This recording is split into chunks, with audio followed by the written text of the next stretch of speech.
ਤੁਸੀਂ ਸਮਾਂ ਕੱਢਿਆ ਔਰ ਸਾਡੀ ਪ੍ਰੈਸ ਕਾਨਫਰੰਸ ਨੂੰ ਕਵਰ ਕਰਨ ਆਏ ਹੋ, ਸਾਡੀ ਗੱਲ ਸੁਣਨ ਆਏ ਹੋ। ਤੁਹਾਡਾ ਸਾਰਿਆਂ ਦਾ ਮੈਂ ਤਹਿ ਦਿਲੋਂ ਧੰਨਵਾਦ ਕਰਦਾ।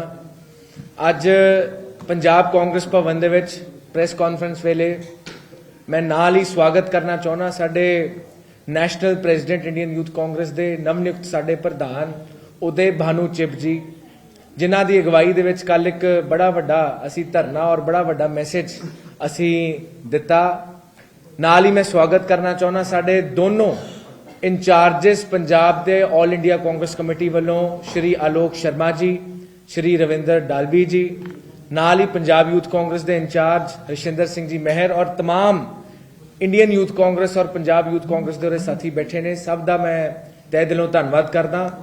मैं ब्रीफली सारिਆਂ ਨੂੰ इंट्रोड्यूस करके कल ਦਾ ਜਿਹੜਾ ਧਰਨਾ ਸਾਡਾ ਚੱਲ ਰਿਹਾ ਹੈ ਉਹ ਆਲ ਇੰਡੀਆ ਯੂਥ ਕਾਂਗਰਸ ਦੇ ਪ੍ਰਧਾਨ ਉਦੇ ਭਾਨੂ ਚਿਬ ਜੀ ਨੇ ਹਰ ਸਟੇਟ ਦੇ ਵਿੱਚ ਜਾ ਕੇ ਜੋ ਕਾਂਗਰਸ ਪਾਰਟੀ ਦੀ ਆਈਡੀਓਲੋਜੀ ਔਰ ਜੋ ਕੁਰੀਤੀਆਂ ਆਮ ਆਦਮੀ ਪਾਰਟੀ ਦੀ ਸਰਕਾਰ ਪੰਜਾਬ ਦੇ ਵਿੱਚ ਜਾਂ ਮੋਦੀ ਸਰਕਾਰ ਹਿੰਦੁਸਤਾਨ ਕਿਵੇਂ ਚਲਾ ਰਹੀ ਹੈ ਉਹਦੇ ਖਿਲਾਫ ਆਵਾਜ਼ ਬੁਲੰਦ ਕਰਨ ਲਈ ਇੱਕ ਨੈਸ਼ਨਲ ਪ੍ਰੋਗਰਾਮ ਜਿਹੜਾ ਲਾਂਚ ਕੀਤਾ ਹੈ, ਜਿਹਦੇ ਤਹਿਤ ਕੱਲ ਅਸੀਂ ਚੰਡੀਗੜ੍ਹ 'ਚ ਵੀ ਇੱਕ ਪ੍ਰੋਟੈਸਟ ਕੀਤਾ। ਉਹਦਾ ਨਾਂ ਸੀਗਾ ਨੌਕਰੀ ਦਿਓ ਨਸ਼ਾ ਨਹੀਂ। ਔਰ ਇਹ ਮੁੱਦਾ ਪੰਜਾਬ ਨੂੰ ਬਹੁਤ ਰੈਲੇਵੈਂਟ ਮੁੱਦਾ ਹੈ, ਕਿਉਂਕਿ ਜੋ ਵਾਅਦੇ ਕੇਜਰੀਵਾਲ ਸਾਹਿਬ ਨੇ ਪੰਜਾਬ ਦੇ ਲੋਕਾਂ ਨਾਲ ਕੀਤੇ ਸੀ, ਜੋ ਵਾਅਦੇ ਮੁੱਖ ਮੰਤਰੀ ਸਾਹਿਬ ਨੇ ਪੰਜਾਬ ਦੇ ਨੌਜਵਾਨਾਂ ਨਾਲ ਕੀਤੇ ਸੀਗੇ, ਉਹਨਾਂ ਵਾਅਦਿਆਂ ਨੂੰ ਯਾਦ ਕਰਾਉਣ ਵਾਸਤੇ ਕੱਲ ਅਸੀਂ ਧਰਨਾ ਲਾਇਆ ਸੀਗਾ। ਡੀਟੇਲ ਦੇ ਵਿੱਚ मैं चाहूंगा कि साडे नैशनल प्रेजिडेंट नैशनल विजन जो कांग्रेस पार्टी का है, नैशनल विजन जो साडे ऑनरेबल लीडर श्री राहुल गांधी जी का है, ਉਹਦੇ ਤੇ विचार चर्चा साडे ऑनरेबल राष्ट्रीय अध्यक्ष करनगे। मैं बेनती करूंगा उदय भानू चिब जी नूं कि अपनी गल आप सब दे सन्मुख रखन। धन्यवाद मोहित भाई। सत श्री अकाल, नमस्कार। सबसे पहले शूरवीरों की भूमि, वीरों की भूमि पंजाब, उसको मैं नमन करता हूँ। यूथ कांग्रेस हम सब मिलकर पंजाब को नमन करते हैं, मत्था टेकते हैं। मेरे साथ हमारे बड़े भाई आलोक जी हैं, डालवी जी हैं जो AICC इंचार्ज पंजाब के हैं, सेक्रेटरी इंचार्जेस, मेरा भाई मोहित जी जो अध्यक्ष हैं पंजाब यूथ कांग्रेस के। आप सब साथियों का बहुत बहुत धन्यवाद, आप समय निकाल के यहाँ पे आए, इसके लिए हम धन्यवाद करते हैं। आज आपके माध्यम से पूरे पंजाब के भाइयों को, पंजाब के सभी लोगों को और पूरे देश के लोगों तक हम ये आवाज पहुंचाना चाहते हैं कि भारतीय युवा कांग्रेस ने एक आंदोलन देश भर में शुरू किया है जिसका नाम है नौकरी दो नशा नहीं। आज के युवा भारत में जो सबसे बड़ी दो समस्याएं भारत का युवा झेल रहा है, भारत देश झेल रहा है, वो है अनएम्प्लॉयमेंट, बेरोजगारी, जो पिछले 50 सालों में सबसे ज्यादा है। और अगर हम पिछले 2 सालों की बात करें तो पिछले साल के मुकाबले इस साल 3% से ज्यादा और बढ़ चुकी है। तो लगातार बढ़ती हुई बेरोजगारी और दूसरी तरफ नशा, ड्रग्स। और जब मैं नशे की बात कर रहा हूं, ड्रग्स तो एक बहुत बड़ा इशू है ही, उसके साथ और भी कई तरह के नशे हैं जो बीजेपी पूरे देश में युवाओं में फैला रही है। वो नशा धर्म के नाम पे लोगों को बांटने का भी है। वो नशा जो बेरोजगार युवा है उनको अपनी बेरोजगारी का सवाल ना उठे तो उनको एक मोबाइल डाटा देके मोबाइल में पूरा दिन पूरी जिंदगी व्यस्त करने का भी है। वो नशा हर एक चीज का है जिसके कारण जो एक युवा है हमारे देश का वो ये सवाल नहीं पूछ रहा कि हमें रोजगार क्यों नहीं मिल रहा। और अगर नहीं भी मिल रहा तो प्रधानमंत्री मोदी जी या बीजेपी सरकार ऐसे कुछ कदम क्यों नहीं उठा रही जिससे भारत के युवाओं को रोजगार मिले। तो साथियों, पूरे देश भर में यूथ कांग्रेस इस अभियान को बढ़ाने के लिए लग चुकी है। संसद घेराव हमने किए, आंदोलन हमने किए, कल भी हमने आंदोलन किया, और भी दूसरे तरीकों से हम इस बात को आगे बढ़ा रहे हैं, अलग अलग तरीकों से। साथ ही साथ अगर हम पंजाब की बात करें तो हमारे किसानों के साथ जो गलत हो रहा है वो भी बहुत गलत है, उसकी भी हम निंदा करते हैं। पिछले कुछ सालों से जब से बीजेपी सरकार आई, एक धक्का किसानों के साथ हो रहा है, देश के किसानों के साथ हो रहा है। उनके साथ वादा किया गया था कि MSP मिलेगा, लेकिन आज तक उस चीज के लिए फिर से संघर्ष करना पड़ रहा है। 700 से ज्यादा किसान भाई जो हैं शहीद हो गए, लेकिन इस बीजेपी सरकार को कोई फर्क नहीं पड़ा। और संघर्ष जब मैं कह रहा हूं कि और बढ़ गया है, उसका कारण ये भी है कि पिछले सालों से ये जो संघर्ष हमारे देश के किसान बीजेपी के साथ उनके खिलाफ कर रहे हैं अपने हकों को लेने के लिए, अब यही लड़ाई उनको दो सरकारों से लड़नी पड़ रही है। बीजेपी सरकार से तो लड़नी ही पड़ रही है, साथ में आम आदमी पार्टी की सरकार जो पंजाब में है उनसे भी अपना हक मांगने के लिए एक संघर्ष जारी है।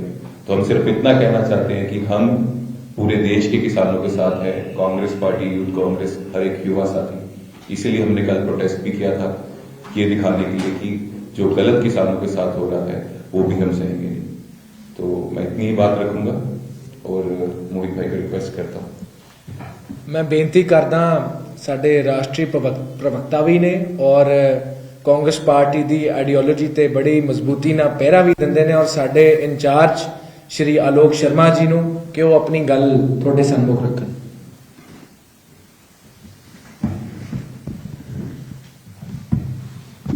बहुत बहुत धन्यवाद मोहित जी, बहुत ही सम्मान के योग्य नवनियुक्त हमारे आईवाईसी के प्रेसिडेंट उदयभान शिव जी, मेरे साथी रविंद्र डलवी जी, मोहित महिंद्रा जी जो आपके यूथ कांग्रेस के यहाँ के अध्यक्ष हैं, तमाम यूथ कांग्रेस के हमारे साथी और बैठे हैं, आपके यूथ कांग्रेस के प्रभारी बैठे हुए हैं। मैं सबसे पहले तो धन्यवाद देना चाहूंगा कि युवा कांग्रेस ने हमें मौका दिया कि हम आप लोगों के बीच में दो शब्द रख सकें। तत्पश्चात आप सभी पत्रकार बंधुओं का भी इस पत्रकार वार्ता में स्वागत है और धन्यवाद है कि आपने अपना कीमती समय निकाला। साथियों, उदय भाई ने बहुत अच्छे से संक्षेप में कई चीजें सामने रखी। इनका जो मूल मंत्र है वो है नौकरी दो, नशा नहीं। दो शब्द इंपॉर्टेंट है। सबसे पहला नौकरी है कि भी लोगों को, युवाओं को, हिंदुस्तान जो है वो सबसे ज्यादा युवा देश है, सबसे ज्यादा यूथ पॉपुलेशन हिंदुस्तान में है। लेकिन दुर्भाग्य है कि 2014 के बाद से जब से मोदी जी की सरकार आई है, झूठे आंकड़े परोसे गए देश के सामने। देश को पूरा हिंदू और मुसलमान के जिस तरह से वैचारिक मतभेदों में डाल दिया गया ताकि युवाओं का ध्यान भटका रहे। संसद में कभी भी बेरोजगारी के ऊपर चर्चा नहीं होती है। सीएमआई के जो आंकड़े हैं वो इतने डरावने हैं कि अगले 10 साल में किस तरह से युवाओं की जो बेरोजगारी की दर है जो बढ़ रही है, जिस तरह से खासतौर पर जो यंग एज के लोग हैं, 21 से और 25 वर्ष की आयु में अगर देखें तो लगभग 37% बेरोजगारी दर इस समय पर है। और खासतौर पर जो बीजेपी शासित राज्य हैं उनमें बेरोजगारी दर लगातार बढ़ रही है। और ये कोई ऐसा नहीं है कि एक दिन में हो गया है, मोदी सरकार की गलत नीतियों का नतीजा है। 2014 में आए, 16 में नोटबंदी, उसके बाद जीएसटी का गलत इंप्लीमेंटेशन, उसके बाद सीएमआई के आंकड़े आए, उसमें सबसे ज्यादा मेन जो विषय आया वो आया कि एमएसएमईज जो थी, छोटे उद्योग, वो बंद हुए। केवल और केवल भाषण इस देश में चलता रहा और आज युवा जो प्रदर्शन करने के लिए मजबूर है। इनके नारे में कांग्रेस के शब्द नशा कई तरह का है। और पंजाब में जो लोग उड़ता पंजाब मूवी बनाकर उसके ऊपर वोट मांगते थे, आज हम उनसे पूछना चाहते हैं कि दिल्ली में दारू की बोतल के साथ दूसरी फ्री देते हैं आप, और यहां पंजाब में आकर नशा खत्म करेंगे ये प्रवचन देते हैं आप। ये दोहरी नीति नहीं चलेगी। आज हालत ये है, पंजाब जो फौज में, पुलिस में, पैरामिलिट्री में, बलिदान में, हर चीज में पंजाब का नौजवान आगे रहता था, वो पूरी तरह से नशाखोरी में डूबता चला जा रहा है। और ये नशा कहां से आ रहा है ये भी आप लोगों को काफी हद तक मालूम है। एक ही पोर्ट क्यों है? वो गुजरात का मुंद्रा पोर्ट किसका है? बड़ी बड़ी खेप कहां पकड़ी जा रही हैं? ये देश जानना चाहता है। इसमें कौन सी बड़ी मछली है जिसको सरकार बचा रही है? छुट भैया लोग गिरफ्तार हो जाते हैं और बड़े लोग कभी भी पकड़ में नहीं आते हैं। यूथ कांग्रेस का, कांग्रेस पार्टी का सीधा आरोप है कि पूरे देश को नशे में झोंकने के लिए मोदी सरकार पूरी तरह से जिम्मेदार है। अमित शाह जी का गृह मंत्रालय और चाणक्य जी की बेरुखी, उनको फुर्सत नहीं है ईडी, सीबीआई और तमाम चीजों को कंट्रोल करने से, वो युवाओं की तरफ ध्यान नहीं दे रहे हैं। और यही कारण है कि आज देश के ऊपर एक तरफ कर्जा बढ़ता चला जा रहा है, दूसरी तरफ डेमोग्राफिक जो डिविडेंड हमें फायदा मिलना चाहिए था, उसका आज नुकसान हो रहा है। युवा, उसके हाथ में अगर काम नहीं होगा, रोजगार नहीं होगा, तो वो गलत रास्ते पर चलेगा। और यही कारण है कि यूथ कांग्रेस को पूरे देश में मजबूर होकर इस तरह के धरने, प्रदर्शन और प्रेस कॉन्फ्रेंस करने पड़ रहे हैं, क्योंकि आप लोकतंत्र का चौथा स्तंभ है। हम चाहते हैं कि युवाओं की बात को आप मीडिया के माध्यम से जनता के बीच में लेकर जाएं। भगवंत मान सरकार का आप लोगों को मुझसे बेहतर पता है कि क्या हालात हैं। वो कभी अंदर होते हैं, कभी बाहर होते हैं, कब शुरू हो जाते हैं यही नहीं पता चलता है। कुछ लोग कहते हैं सुबह ही शुरू हो जाते हैं। ऐसे लोग जो आज देश को, राज्य को लीड कर रहे हैं, वो किस तरह से युवाओं को न्याय दिलवाएंगे। हालत यह है कि आज धान की फसल किसानों की बर्बाद हुई, शेलर नहीं चले, मजदूर परेशान हुए, युवा परेशान हुए, और आज जिस तरह से कोई नया उद्योग पंजाब के अंदर नहीं आ रहा, तो रोजगार कहां से आएगा। पंजाब का युवा आज यहां से बाहर जाकर नौकरी ढूंढ रहा है। पंजाब हमेशा से पूरे देश से लोगों को, युवा लोगों को यहां बुलाकर नौकरी देता था, रोजगार देता था, लेकिन आज उल्टा रिवर्स साइकिल इस भगवंत मान की सरकार में शुरू हो गया। हमारी मांग है कि तुरंत नौकरी के नए नए रास्ते खोले जाएं और जो भ्रष्टाचार की भेंट ये पंजाब चढ़ चुका है वो तुरंत रुके। पैसा सरकारी जो तमाम योजनाएं हैं उसमें लगे, जिससे रोजगार का सृजन हो, और नशाखोरी के लिए तुरंत कठोर से कठोर कदम उठाए जाए। इन्हीं शब्दों के साथ मैं आप लोगों का पुनः स्वागत करता हूं और उम्मीद करता हूं कि आप लोग इसी से संबंधित जो भी प्रश्न होंगे उदय भाई के सामने रखेंगे। बहुत बहुत धन्यवाद। सर, आपने बात की उड़ता पंजाब मूवी बनी, बहुत से लोगों ने मूवी बनी थी, 2017 में आपकी सरकार आ गई थी, तो 5 साल आपकी जिम्मेदारी थी उसको खत्म करना। दूसरी बात फिर अपनी नौकरी की, घर घर रोजगार का नारा कांग्रेस सरकार ने दिया था, कैप्टन अमरिंदर सिंह ने दिया था, तो वो क्या मिल पाई। और तीसरी बात, आज आप कह रहे हो केजरीवाल भगवंत मान जब इतने ही बुरे थे तो उनके साथ हाथ क्यों लगाएंगे। आपके प्रश्न के 3 हिस्से हैं। पहला हिस्सा आपका है कि 2017 से 22 आपने क्या किया। 2017 से 22 नशाखोरी का कंट्रोल का बेस्ट फेज रहा है। उससे पहले 10 साल तक अकाली सरकार और बीजेपी की सरकार रही, हमने काफी हद तक कंट्रोल किया। मैं फिर कहूंगा कुछ कमियां हमसे भी रही होंगी जो पूरी तरह से कंट्रोल नहीं कर पाए, लेकिन पिछले 3 साल से भगवंत मान की सरकार। आज सवाल भगवंत मान सरकार से कि क्या 3 साल में वो नशाखोरी बढ़ी है या घटी है। दूसरा विषय आपने लिया कि क्या रोजगार मिल पाए। डॉक्टर मनमोहन सिंह का जो टाइम था यूपीए 1 और यूपीए 2, अगर उसमें सीएमआई के आंकड़े देखेंगे आप, आईएलओ के आंकड़े देखेंगे, तो मैं समझता हूं बहुत बेहतर सिचुएशन थी। मेरा सवाल डॉक्टर साहब पे है नहीं। मैं वापस मैं आ रहा हूं उसमें, आप चिंता नहीं करें। आपका सवाल बायस है, मुझे वो भी पता है, लेकिन मैं आपके सवाल को छोड़ूंगा नहीं, आप चिंता नहीं करें। अरे मैं आ रहा हूं भाई, अरे भाई मैं आ रहा हूं ना, आप चिंता क्यों कर रहे हो। अरे मैं आ रहा हूं ना, जो आप ये थोड़ी बताएंगे मुझे क्या बोलना है। तो आप भी नहीं बताएंगे कि पत्रकार। हाँ तो मैं कोई बात नहीं, कोई बात नहीं। सवाल होता है जर्नलिस्ट का। अरे कोई बात नहीं भैया, इतना उतावले क्यों हो रहे हैं। इतना उतावले, आप शब्दों की मर्यादा रखिए। शब्दों की मर्यादा, अरे सर ये शब्दों की मर्यादा मैंने रखी है बिल्कुल। जी जी। आप 5 साल की बात कर रहे हैं, उस 5 साल में केंद्र में सरकार किसकी थी। बीजेपी की थी। बीजेपी की थी। तो बीजेपी का जो मूल उद्देश्य था कि 2 करोड़ रोजगार देंगे, क्या वो पूरा हो पाया? बीजेपी एक मिनट सुनिए ना भाई, एक मिनट आपका उत्तर दे रहा हूं ना। आप बीच में बोलेंगे तो फिर मुझे कुछ बोलना पड़ेगा, क्योंकि मेरा काम भी बोलने का, आपका भी बोलने का है। मैं फिर कहूंगा कि हमने फिर कहा कि कहीं कमियां हमसे भी रही होंगी, ऐसा नहीं कि कमियां नहीं रही होंगी, लेकिन एग्रीकल्चर ग्रोथ रेट पंजाब की देख लीजिए, आप पंजाब का रिक्रूटमेंट देख लीजिए, उद्योगों का देख लीजिए, आईटी हब का देख लीजिए, तमाम चीजें हुई।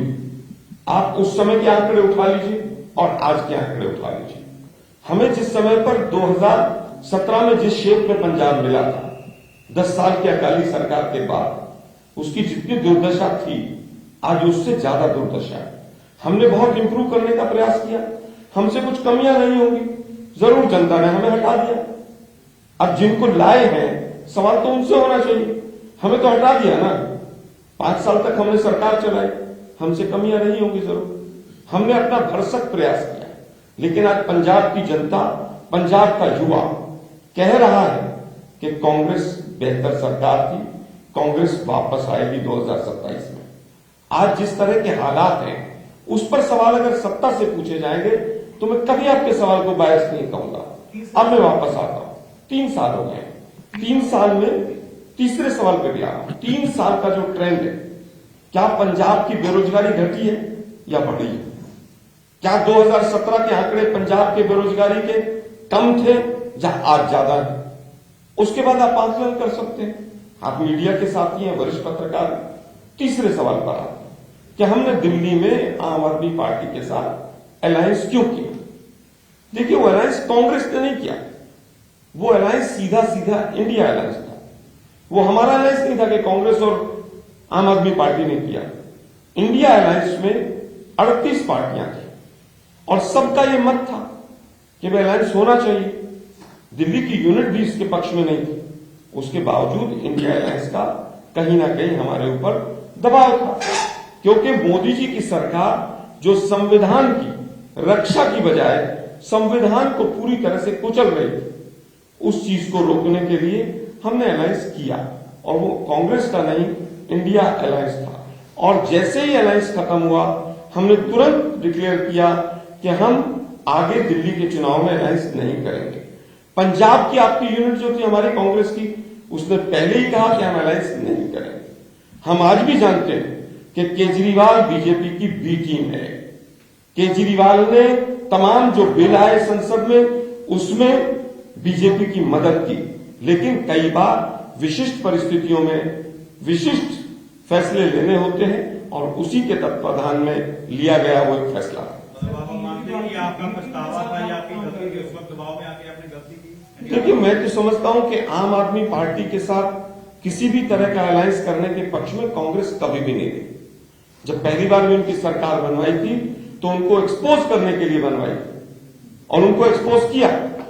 उन्होंने कहा था हम आएंगे और जन लोकपाल बिल लाएंगे, लेकिन कोई साथी नहीं पूछता उनसे कि जन लोकपाल बिल कहां है। 49 दिन के बाद सरकार छोड़कर क्यों भागे? आपके पास तो मेजोरिटी थी, आप जन लोकपाल बिल लाते। आपने तो बिल बनाकर पेश ही नहीं किया विधानसभा में, सरकार गिरी। हम चाहे दिल्ली में 0 पर चले गए, लेकिन हम आज भी कहेंगे कि आम आदमी पार्टी ने दिल्ली हो और चाहे पंजाब हो, उसका बेड़ा गर्क किया है। इसके अलावा आप बोल रहे थे कि किसानों के लिए कुछ नहीं किया, किसान जिस तरीके से चल रहे उसके लेके भी आपने प्रोटेस्ट किया था। कितने दिन हो गए किसानों के प्रोटेस्ट को? आपका कांग्रेस का कोई लीडर उनसे मिलने गया? जिस तरीके से जख्मी हुए थे, कोई भी कांग्रेस का सीनियर या यूथ कांग्रेस का लीडर उनसे मिलने गया? कोई बात हुई आपकी जगदीश डलेवाल से? उसके अलावा आपने बोला था कांग्रेस ने की प्राइवेट बिल लेके आएंगे किसानों की एमएसपी गारंटी कानून के लिए, उसके या कुछ अभी तक बना? देखिए, एमएसपी के लिए आप लोगों को मालूम है कि सुप्रीम कोर्ट की निगरानी में एक कमेटी बनी थी। आज 3 साल हो गए उसको। उस कमेटी की एक भी बैठक नहीं हुई। 4 साल हो गए, जनवरी 21 के बाद 4 साल से सरकार के साथ, केंद्र सरकार के साथ किसानों के किसी भी संगठन का कोई कम्युनिकेशन नहीं है। जहां तक किसानों के साथ खड़े होने की बात है, पिछले संसद में भी आपने देखा होगा, किसानों के तमाम लोग माननीय राहुल गांधी जी से मिलने संसद तक पहुंचे और ओम बिरला जी ने उनको गेट पर रोका। याद होगा आप लोगों को? पिछली बार भी जब आंदोलन हुआ तो मुझे याद है राहुल जी स्वयं ट्रैक्टर चलाकर इसी पंजाब और हरियाणा में किसानों के साथ हम खड़े हुए। जब भी किसानों की कोई बात आती है कांग्रेस पार्टी हमेशा साथ रहती है। अभी भी 14 तारीख का उनका किसानों का कूच है, क्योंकि वो राजनीतिक एक मंच नहीं है, लेकिन हमारा हर तरह से उनको समर्थन है। बात एमएसपी की है, एमएसपी देना सरकार का काम है। सरकार बार बार एमएसपी की गारंटी देने से भाग रही है। किसानों की जो दुर्दशा है, आज 6,000 रुपए उनको जेब में दिए और 20,000 रुपए उनकी जेब से निकाल दिए। आप देखिए कि किस तरह से किसानों के हर उपज के ऊपर जीएसटी लगाया गया, ट्रैक्टर से लेकर टायर से लेकर हर चीज के ऊपर जीएसटी लगाया गया। हमने हर बार उस चीज का विरोध किया। जो उस समय पर हमारी सरकार यहां पंजाब में भी थी, किसमें जिस समय पर यह हुआ, जीएसटी काउंसिल की बैठक में अगर सबसे ज्यादा विरोध इन चीजों का किया तो कांग्रेस पार्टी ने किया, और आगे भी हम किसानों की हर मांग के साथ खड़े हुए। आलोक जी, आगे कैसे रहेगा आपका जो रोड मैप है? क्या कॉलेजेस यूनिवर्सिटी में जाकर आपके नुमाइंदे हैं वो रास्ता कायम करेंगे यूथ से, या क्या सिस्टम होगा, या सिर्फ प्रदर्शन ही होगा आपका सरकार के खिलाफ? नहीं, ऐसा नहीं है। हमारे एनएसयूआई, यूथ कांग्रेस दोनों ही ऑर्गेनाइजेशंस पूरी तरह से ग्रास रूट पे भी काम कर रही हैं। अवेयरनेस कैंप्स भी से लगाए जा रहे हैं। अभी गुजरात में काफी काम किया हमने, यहां पर भी काम कर रहे हैं। सोशल ऑर्गेनाइजेशंस जो इस दिशा में हैं, यूथ कांग्रेस उनके साथ भी मिलकर काम कर रही है। अभी यहां पर एक पंजाब के अंदर एक यात्रा भी निकल रही है, आप लोगों ने देखा होगा, उसके पम्पलेट्स भी अभी मैं पढ़ ही रहा था। हर जिले से वो यात्रा जा रही है नशाखोरी के अलग, नशाखोरी को बंद करने के लिए बठिंडा से उन लोगों ने शुरू किया है। कांग्रेस पार्टी ग्राउंड पे भी काम कर रही है और संसद में भी हम इस चीज के लिए आवाज उठाएंगे। अच्छा, तो ये आंकड़े क्या कहते हैं, अभी थोड़ा डिस्क्राइब कर सकेंगे? कौन से आंकड़े? नशे को लेकर, बेरोजगारी को लेकर, अगर देश भर की बात करें या पंजाब की बात करें, आपके पास कुछ होगा डेटा होगा? देखिए, आंकड़े मैंने कहा सीएमआई के जो आंकड़े हर तिमाही में आते हैं बेरोजगारी दर के, वो बेरोजगारी दर लगातार बढ़ रही है। देखिए, अलग अलग राज्यों में अलग अलग एज ग्रुप में अलग अलग है। मैक्सिमम जो है वो 21 से और 25 साल के बीच में है। दूसरा नंबर पे महिलाओं के अंदर बेरोजगारी दर लगातार बढ़ रही है। तीसरा उसमें एक निष्कर्ष है कि शहरों में बेरोजगारी दर बहुत बढ़ रही है। शहरों से वापस पलायन गांव में हो रहा है।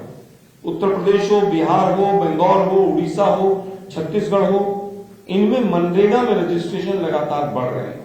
मनरेगा का रजिस्ट्रेशन बढ़ता है तो सीधा सीधा इसका कनेक्शन है कि शहरों में रोजगार कम हो रहा है। एमएसएमई लगभग 60,000 एमएसएमई बंद हुई है।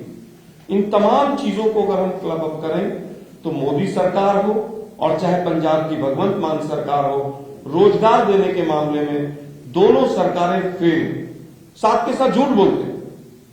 आप लोगों के सामने एक आंकड़ा आया होगा, क्योंकि आपने आंकड़ों की बात की, कि हमने 40 करोड़ मुद्रा लोन दे दिए। यह आंकड़ा आपने बहुत सुना होगा। वैसे तो आंकड़ा कुछ भी दे जाते हैं, वो कभी 33 करोड़ कह देंगे, कभी 34 करोड़ कह देंगे, कभी 44 करोड़ कह देंगे। इस देश के अंदर, हिंदुस्तान के अंदर लगभग 26 से 27 करोड़ परिवार है, 28 मान लीजिए। इसका मतलब तो हर घर में 1.5 मुद्रा लोन दे दिया उन्होंने। ये भ्रामक आंकड़े हैं कंप्लीट। ये जो 80 करोड़ लोगों को हम 5 किलो राशन दे रहे हैं, ये भी आंकड़ा भ्रामक है। आप लोग सब वरिष्ठ पत्रकार हैं, मुझे कोई वेबसाइट दिखा दीजिए जहां पर आपको यह आंकड़ा टैली कर जाए। 80 करोड़ लोगों को आप राशन दे रहे हैं 5 किलो का, कोई पीडीएस सिस्टम मुझे दिखा दीजिए। हमने सारे राज्यों के पीडीएस सिस्टम को भी क्लब अप किया, क्योंकि उसके अंदर आज अगर अर्बन पॉपुलेशन देखें तो बहुत बड़ी आबादी है जो राशन फ्री का नहीं लेती है। और ये 80 करोड़ आज से 5 साल पहले भी थे जब शुरू हुआ, और आज भी 80 करोड़ है। ये भ्रामक आंकड़े। जिस समय पर किसान सम्मान निधि प्रधानमंत्री जी की शुरू हुई, पहली इंस्टॉलमेंट जब गई तो 16.5 करोड़ किसानों को मिली, और अभी जो लास्ट इंस्टॉलमेंट गई है वो 6.5 करोड़ किसानों को गई है।